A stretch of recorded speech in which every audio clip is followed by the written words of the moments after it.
Hello students, I am Kalpana Mishra and welcome back to our YouTube channel. Students आज के इस video में हम डिस्कस करने वाले हैं class 10 chapter 1 chemical reaction and equation. और अगर आप हमारे चैनल पर प्लीज़ अगर नए हैं तो चैनल को ज़रूर सब्सक्राइब करना और बेल आइकन को प्रेस कर देना ताकि आपको वीडियो का नोटिफिकेशन फटाफट पहुंच जाए। हमने क्लास 10 की साइंस को फुल्ली कंप्लीट करना है जो अब न्यू सेशन के बच्चे हैं, ठीक है। तो बच्चों स्टार्ट करते हैं। अगर आपको चैप्टर के क्वेश्चन आंसर्स की PDF वगैरह चाहिए, MCQs चाहिए तो आप हमारा टेलीग्राम चैनल ज्वाइन कर लेना जिसका लिंक मैंने डिस्क्रिप्शन में दिया हुआ है, ठीक है। अगर वहाँ से नहीं ज्वाइन होता है तो टेलीग्राम पे जाकर आप कल्पना 17 सर्च कर लेना, आपको मिल जाएगा, ठीक है। तो चलिए स्टार्ट करते हैं हम chapter number 1 chemical reaction and equation. तो बच्चों आपको पता होगा कि केमिकल रिएक्शंस बहुत सारी हमारे आसपास अगर हम देखें तो बहुत सारे केमिकल रिएक्शंस होती हैं, जैसे कि milk is left at the room temperature during summer. अगर गर्मियों में आप मिल्क को छोड़ दोगे तो क्या हो जाता है, दूध खराब हो जाता है ना। अगर आयरन का जो तावा है, ठीक है, पैन है, आयरन नेल है, अगर हम उसको नमी में छोड़ देंगे तो वो भी क्या हो जाती है, वो भी ह्यूमिड की वजह से, नमी की वजह से क्या होता है, ख़राब हो जाता है, ठीक है। तो अगला अगर हम देखें कि ग्रेप्स द फर्मेंट, ग्रेप्स क्या हो जाते हैं, पकते हैं, फूड कुक होता है, फूड डाइजेस्ट होता है हमारी बॉडी में, हम सांस लेते हैं। अगर हम इन सारी प्रोसेस को ध्यान से समझें तो ये सारी ही प्रोसेस के क्या है, केमिकल रिएक्शंस हैं, जिसके बारे में हम इस चैप्टर में अच्छे से पढ़ने वाले हैं, ठीक है। तो ये सारी सिचुएशन आपको बता रही है, इनके नेचर से बता रही है, इनकी आइडेंटिटी से बता रही है कि जो सब्सटेंस पहले था वो सब्सटेंस क्या हो गया, बाद में चेंज हो गया। कई फिजिकल चेंज होते हैं और कई क्या होते हैं, केमिकल चेंज होते हैं। इसके बारे में हम प्रीवियस क्लासेस में पढ़ चुके हैं। फिजिकल चेंज जिनकी प्रॉपर्टी चेंज नहीं होती है। एक आपको पेपर दिया है, उसको अगर हमने फाड़ दिया तो उसकी प्रॉपर्टी नहीं चेंज हुई है, तो वो कौन सा चेंज हो गया, फिजिकल चेंज। एक पेपर दिया है, अगर हमने उसको क्या किया, उसको जला दिया तो उसकी प्रॉपर्टी चेंज हो गई है, वो ऐश बन गया, राख बन गया, तो वो कौन सा चेंज हो गया, वो केमिकल चेंज हो गया, ठीक है। तो इस तरीके से आप फिजिकल और केमिकल चेंज में डिफरेंस कर सकते हो। आगे आपको एक एक्टिविटी दी है 1.1 मोस्ट इंपॉर्टेंट एक्टिविटी, ठीक है। साथ के साथ इंपॉर्टेंट चीज़ें मैं आपको बताती जा रही हूँ, आपने अच्छे से काम करते जाना है। एक्टिविटी 1 में आपने क्या करना है, सबसे पहले यहाँ पर एक आपने बर्नर ले लिया है, ठीक है। ये टोंग है जिसके साथ हमने पकड़ा हुआ है किसको, मैग्नीशियम रिबन को। Mg उसका सिंबल होता है मैग्नीशियम का और उसकी मैग्नीशियम के रिबन को पकड़ा हुआ है। अब क्या किया है, इस बर्नर की हेल्प से इस जो मैग्नीशियम रिबन को हमने यहाँ पकड़ा हुआ है उसको हम क्या कर रहे हैं, धीरे धीरे बर्न कर रहे हैं, जला रहे हैं। तो हम देखेंगे कि यहाँ पर जो आप यहाँ पे ध्यान से देखो तो यहाँ पे वाइट कलर का जो है ऐश गिर रहा है, पाउडर गिर रहा है। तो वो पाउडर यहाँ पे जो इकट्ठा हो रहा है वो पाउडर क्या होता है, मैग्नीशियम ऑक्साइड होता है, ठीक है। तो ये कैसे हुआ, देखो मैग्नीशियम जो है हमने उसको एयर में जलाया है, तो कोई भी चीज़ जलती है ना तो उसके लिए कौन सी गैस जरूरी होती है, ऑक्सीजन होती है। और उसके बाद जब ये जल गया तो हमें क्या मिल गया, मैग्नीशियम ऑक्साइड, ठीक है। तो ये मिल जाता है। उसके बाद हम इसको बैलेंस कर लेंगे। अभी आपको बैलेंस समझ नहीं आ रहा है लेकिन आगे मैं चैप्टर में आपको बैलेंस समझाऊंगी, तो इस तरीके से इसको बैलेंस करना है। तो ये इसकी रिएक्शन होगी कि मैग्नीशियम को बर्न किया तो हमें क्या मिल गया, मैग्नीशियम ऑक्साइड। तो ये डायग्राम से रिलेटेड अगर क्वेश्चन आता है तो यहाँ पर कई बार आपसे पूछते हैं जो व्हाइट कलर का ऐश है ये किस चीज़ का ऐश है, तो ये किसका ऐश है, मैग्नीशियम ऑक्साइड का ऐश है, ठीक है। क्लियर इतनी बात। चलिए आगे देखते हैं। You must have the observe that magnesium ribbon burn with a dazzling flame। हमने क्या देखा यहाँ पे, हमारी जो मैग्नीशियम रिबन थी वो डार्जलिंग फ्लेम मीन्स बहुत चमकदार फ्लेम के साथ चल रही थी और साथ में क्या बन जाता है, ये वाइट कलर का पाउडर बन जाता है। ये वाइट कलर का पाउडर क्या है, हमारा मैग्नीशियम ऑक्साइड है, ठीक है। और इस रिएक्शन में हमने क्या फॉर्म किया है, हमने जब मैग्नीशियम और ऑक्सीजन के बीच में रिएक्शन की तो मैग्नीशियम ऑक्साइड हमें मिली है। अब बच्चों कई बार क्या होता है, मैग्नीशियम रिबन को जब हम जलाते हैं तो अच्छे से जलती नहीं है। क्यों नहीं जलती है, जो मैग्नीशियम होती है उसके ऊपर एटमॉस्फेयर के जो ऑक्साइड्स होते हैं उनकी लेयर आ जाती है जिसकी वजह से वो जलता नहीं है। और उसको फिर जलाने के लिए हमें रेड मार्क, जिसको हम सैंड पेपर बोलते हैं, आपने देखा होगा दीवार वगैरह में मतलब दानेदार सा एक पेपर होता है और उसको फिर क्या किया जाता है, उस पर रगड़ा जाता है तो उसके ऊपर की जो लेयर होती है वो क्या होती है, निकल जाती है और फिर ये मैग्नीशियम जो है अच्छे से जलने लग जाता है। नेक्स्ट एक्टिविटी 1.2 हम देखते हैं। पहले 1.2 में टेक ए लेड नाइट्रेट, हमने लेड नाइट्रेट लेना है और उसमें क्या ऐड करना है, पोटाशियम आयोडाइड ऐड करना है। अब क्या ऑब्जर्व किया आपने, देखो लेड नाइट्रेट डाला और पोटाशियम आयोडाइड डाला, तो यहाँ पर हम ऑब्जर्व करेंगे कि यहाँ पे कोई केमिकल रिएक्शंस हो रही है। ठीक है, आगे एक्टिविटी 1.3 देख लेते हैं। यहाँ पर जिंक ग्रेनुअल ले लिया, मतलब जिंक एक मेटल है, उसके छोटे छोटे टुकड़े ले लिए, उसको हमने फ्लास्क या फिर टेस्ट ट्यूब में डाला, साथ में उसमें हमने हाइड्रोक्लोरिक एसिड या फिर सल्फ्यूरिक एसिड डाल दिया। कौन सा, डिल्यूट। ये धीरे धीरे आप समझोगे कि डिल्यूट क्या है, कंसंट्रेट क्या है। ठीक है, ये चैप्टर 2 में हम पढ़ेंगे। तो हमने ये ऑब्जर्व किया, जब हम जिंक ग्रेनुअल को डालेंगे तो अब उसको फ्लास्क को टच करेंगे तो ये फ्लास्क हमें पता कैसा नज़र आएगा, गर्म नज़र आएगा। ठीक है, ये फ्लास्क है, फ्लास्क के अंदर हमने जिंक के छोटे छोटे टुकड़े डाले, साथ में इसमें एसिड डाल दिया। उसके बाद जब यहाँ पर हम टच करेंगे तो ये हमें हीट महसूस करेगा, गरम गरम महसूस करेगा। यहाँ से एक डिलीवरी ट्यूब लगी हुई है, यहाँ से एक गैस निकलती है, वो गैस होती है हाइड्रोजन गैस। मीन्स एक चीज़ याद रखो कि मेटल जब भी एसिड के साथ रिएक्शन करता है तो हाइड्रोजन गैस प्रोड्यूस होता है। मेटल हमने यहाँ पे जिंक लिया है और हमने एसिड कौन सा लिया है, H2SO4 ले लेते हैं, तो ये क्या बन जाएगा, ZnSO4 और H2 आपका क्या हो जाएगा, यहाँ मैं लिख दे रही हूँ, अलग हो जाएगा। ठीक है, मीन्स मेटल एसिड के साथ ऑलमोस्ट रिएक्शन करके क्या फॉर्म करती है, हाइड्रोजन गैस फॉर्म करती है। ठीक है, बट अभी हमें यहाँ पर ये सब चीज़ें इतनी नहीं डिटेल करनी, हमें सिर्फ इतना पता होना चाहिए कि हमने ये ऐसी रिएक्शन की तो हमारा जो फ्लास्क था वो गर्म हो गया था और यहाँ से गैस निकल रही है। तो हमने क्या ऑब्जर्व किया, इतनी सारी जो रिएक्शन की, सबसे पहले तो हम क्या हो जाता है, कोई भी ऑब्जेक्ट लेते हैं तो उसका स्टेट चेंज हो जाता है, उसका कलर भी चेंज हो जाता है, उसमें से गैस भी निकलती है, उसका टेम्परेचर भी चेंज हो जाता है। तो ये सब ऑब्जर्व हमने क्या किया, अपने आसपास के चेंजेस में ऑब्जर्व किया। तो यही क्या है, variety of the chemical reaction. ये केमिकल रिएक्शन की वैरायटी है। हम यहाँ पर आगे केमिकल रिएक्शन की बहुत सारी वैरायटी हैं, उसको भी पढ़ेंगे। ठीक है, तो फर्स्ट हम पढ़ते हैं केमिकल इक्वेशन। केमिकल इक्वेशन क्या होती है, कैन बी डिस्क्राइब। देखो, अगर हम बोलते हैं when A magnesium ribbon is burn with oxygen it get covered in magnesium oxide. हमने सिंपली अपनी लैंग्वेज में बोल दिया कि मैग्नीशियम रिबन को हमने जलाया ऑक्सीजन के साथ तो मैग्नीशियम ऑक्साइड बना। अब इसको केमिकल रिएक्शन में आपको सेंटेंस को लिखना है।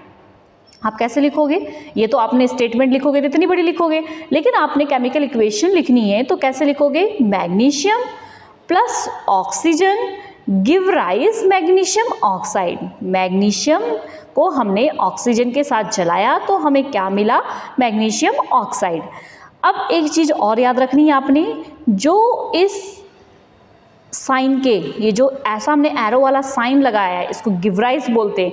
गिव राइज साइन के पहले जो भी आपके पास है इसको हम बोलते हैं रिएक्टेंट्स। क्या बोलते हैं, रिएक्टेंट्स।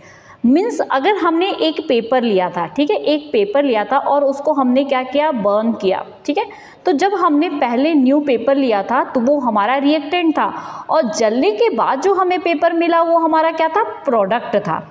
तो इसी तरीके से रिएक्शन में जो हिस्सा लेते हैं वो हमारा रिएक्टेंट है और रिएक्शन के बाद जो बनता है वो हमारा क्या है, प्रोडक्ट है। क्लियर इतनी बात, ठीक है। The substance that undergoes the chemical change in the reaction magnesium and oxygen are the reactant and the new substance of the magnesium oxide form during the reaction as product. तो यही चीज़ मैंने आपको बताया, जो रिएक्शन में हिस्सा ले रहा है वो रिएक्टेंट है, रिएक्शन के बाद जो बन रहा है वो प्रोडक्ट है। अब इस रिएक्शन में अगर आपसे कोई बोले रिएक्टेंट क्या है तो मैग्नीशियम है, ऑक्सीजन है। आपसे पूछे प्रोडक्ट क्या है तो मैग्नीशियम ऑक्साइड है। ठीक है, नेक्स्ट देखते हैं। The world equation show the change of the reactant of the product through an arrow place between them. बीच में एक एरो लगा देते हैं और इसके पहले रिएक्टेंट होता है और यहाँ पे क्या होता है, प्रोडक्ट होता है। और अगर यहाँ पर वन से ज़्यादा जैसे मैग्नीशियम है, ऑक्सीजन है और भी कोई आ जाए तो उनको सबको हम क्या करेंगे, प्लस प्लस करके बीच में लिखेंगे। इसी तरीके से यहाँ पे प्रोडक्ट मान लो यहाँ पे मैग्नीशियम ऑक्साइड है, साथ में अगर कार्बन डाइऑक्साइड भी हो तो हम ऐसे प्लस प्लस करके आगे लिखेंगे। ठीक है, क्लियर हो गई इतनी बात। चलिए आगे देखते हैं। अब हम सीखेंगे writing a chemical equation. Chemical equation को कैसे लिखना है। अभी तक तो हमने पढ़ा कि मैग्नीशियम लिख दिया हमने, ठीक है, हमने क्या लिख दिया, मैग्नीशियम लिख दिया और उसके बाद हमने लिख दिया ऑक्सीजन और उसके बाद हमने गिव राइज का साइन लगा के लिख दिया मैग्नीशियम ऑक्साइड। ठीक है, तो यहाँ पे मैंने थोड़ा रफली लिखा है क्योंकि लिखना बड़ा मुश्किल है यहाँ पे। तो अब इसको इतनी बड़ी स्टेटमेंट लिखने की वजह हम कुछ सिंबल्स का यूज़ करेंगे। आपने 9th क्लास में सिंबल्स पढ़े, मैग्नीशियम, सोडियम, है ना सारे। तो यहाँ पर जो मैग्नीशियम है इसका क्या होता है Mg, तो हमने यहाँ पर क्या लिख दिया Mg। ऑक्सीजन है, ऑक्सीजन का क्या होता है O2, ठीक है। तो इसी तरीके से Mg प्लस O2, उसके बाद हमारा गिव राइस जो एरो का साइन है वो, और साथ में अब क्या बन रहा है हमारा मैग्नीशियम ऑक्साइड, तो उसका फॉर्मूला होता है MgO। तो फॉर्मूले आपको पता होना चाहिए, ठीक है। अब इसमें जो LHS के साइड है वो रिएक्टेंट है, RHS के साइड है वो क्या है प्रोडक्ट है, ठीक है। तो इस तरीके से हम जो लिखते हैं वो क्या है हमारी केमिकल इक्वेशन है, ठीक है। और इस केमिकल इक्वेशन में हम इजीली क्या होता है हम छोटे वे में सारी रिएक्शंस को बता सकते हैं। अब यहाँ पर इक्वेशन को बैलेंस करने की बात आ रही है। अगला टॉपिक जो आपको दिखा रहा है वो बैलेंस केमिकल इक्वेशन। तो बैलेंस केमिकल इक्वेशन क्यों करते हैं हम, सबसे पहले ये समझ लेते हैं। फॉर एग्जाम्पल आपने मिल्क लिया है, कितना मिल्क लिया 1 बाउल ले लिया, ठीक है। इसमें आपने 1 स्पून क्या मिला दिया कर्ड मिला दिया। क्यों मिलाया, आपको क्या चाहिए प्रोडक्ट में कर्ड चाहिए, तो कर्ड ऐसे ही बनाते ना, अपनी मम्मा से पूछना अगर आपने नहीं बनाया है तो। मिल्क में थोड़ा सा जो गरम सा हल्का सा गरम मिल्क होता है उसमें 1 स्पून हमने कर्ड मिलाया, तो ये प्रॉपरली क्या हमें मिल जाता है कर्ड मिल जाता है, ठीक है। तो अब इस रिएक्शन में अगर आपने 1 बाउल मिल्क लिया था, ठीक है, और 1 स्पून जो है आपने कर्ड लिया था, तो आपको कितना 1 बाउल 1 स्पून ही आपको जो नया प्रोडक्ट मिलेगा, जो कर्ड मिलेगा वो उतना ही मिलेगा ना। आपने नींबू पानी बनाया, 1 ग्लास में नींबू लिए, वाटर लिया, शुगर लिया, नींबू पानी बनाया, तो 1 ग्लास जो आपका रिएक्टेंट थे सारे उतना ही आपको प्रोडक्ट मिलेगा ना। तो इसीलिए हम केमिकल इक्वेशन को क्या करते हैं बैलेंस करते हैं, ताकि हमें क्या हो जो भी हमारा रिएक्टेंट होता है सेम हमें उतना ही प्रोडक्ट मिलता है। ये हमारा जो है लॉ है, इस लॉ के अकॉर्डिंग ये हमारा लॉ ऑफ कंजर्वेशन है। लॉ ऑफ कंजर्वेशन का मतलब होता है कि जितना आपका रिएक्टेंट का मास होगा उतना ही आपका प्रोडक्ट का मास होगा।